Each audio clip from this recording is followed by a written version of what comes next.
Well, first of all, it's a fun fact that for the last film, I talked to literally everyone involved with the film except for you, just because I couldn't really work it out. But the best part of this is now I've been holding on to this thing that I finally get to thank you for, which is thank you so much as someone who grew up in Massachusetts for accurately depicting a very specific kind of Massachusetts sports fan. My man, thank you. That's the first time anyone's given me love for it. That was me exercising. So I grew up in Montreal, and everyone from Mass drinks at Montreal because you can drink at 18. No, that was the thing. That was the thing for us all the time. And so we all grow up with very vivid examples of the worst patties and sullies that Mass can send up.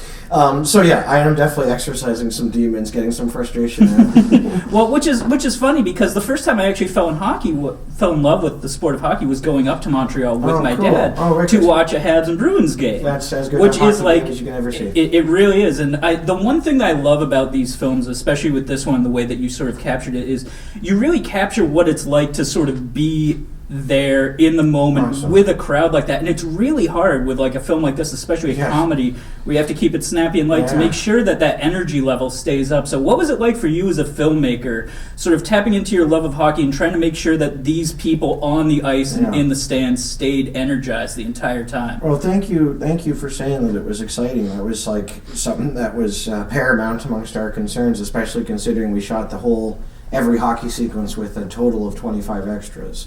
Like, that's all digital crowd we painted in, So it really sucks the energy out of the building when it's empty. But it's basically like in those moments, for the stuff that you're talking about, it's what excites me the most as a fan, right? So that's the very first thing, that's the very first conversation and question we ask when we're deciding what hockey sequences to put in our flick. So it's like, what bits of hockey stir your blood? And so that's why in the first movie you've got the tenuous 1-goal lead with 30 seconds left, and the other team pulls their goalie, right? So there's all these different moments. What's best in hockey? And so we do our best to shoot the hell out of that and make it feel real and risky and important, and also of visually making sure that we're never static. Because when you're in the Bell Center and it's filled, even if you're sat down, it feels, there's an electricity, there's an energy, there's a kinetic thing the whole time, and you don't feel it here or even here. You feel it here, and so everything we tried to do in this movie was to get people right here. Yeah. One of the things I love about this film is that Doug hasn't really changed a lot. And I think with a lot of sequels you see, like, people try to really up the stakes with this character. And, I mean, other than him having a kid and trying to figure out what's going on with his life, he is the exact same person. So what's it like sort of crafting a sequel where you don't really change the person at the heart of it and you sort of stay true to what the original was? Well, with Doug, he's a very easy character to write. Once we knew who he was, once we figured him out, he writes himself. And he's just like...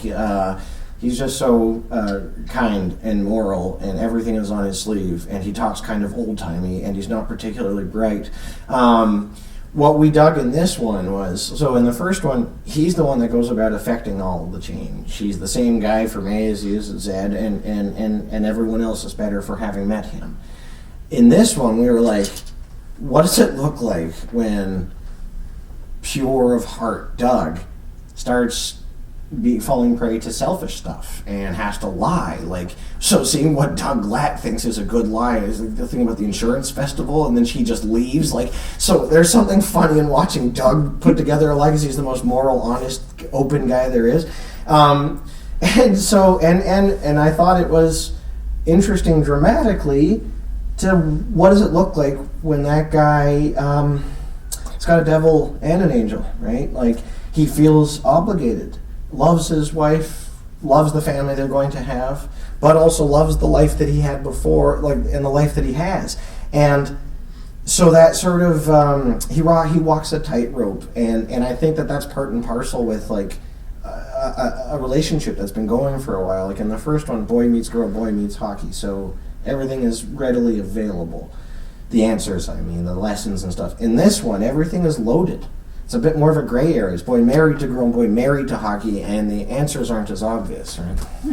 what I love about Doug as a character in the first film and in this one is that Doug seems to bring out the best in everyone around him. And I think in the first film with his relationship with Ross, he showed things about Ross that he didn't do, and he does it again in this film. Big time. And I think even with a character like Anders or a character like Xavier, he really brings out the best in them and makes them see truths in themselves. 100%. And I think that's something that's so revolutionary for a main character in a comedy like this. Man. And I was just wondering what it's like sort of creating this main character that brings out so much in these side characters. Where does it start? Do you think about the relationships first, or how Doug would impact this particular kind of personality? Holy shit, that's the best question I've been asked in years, man.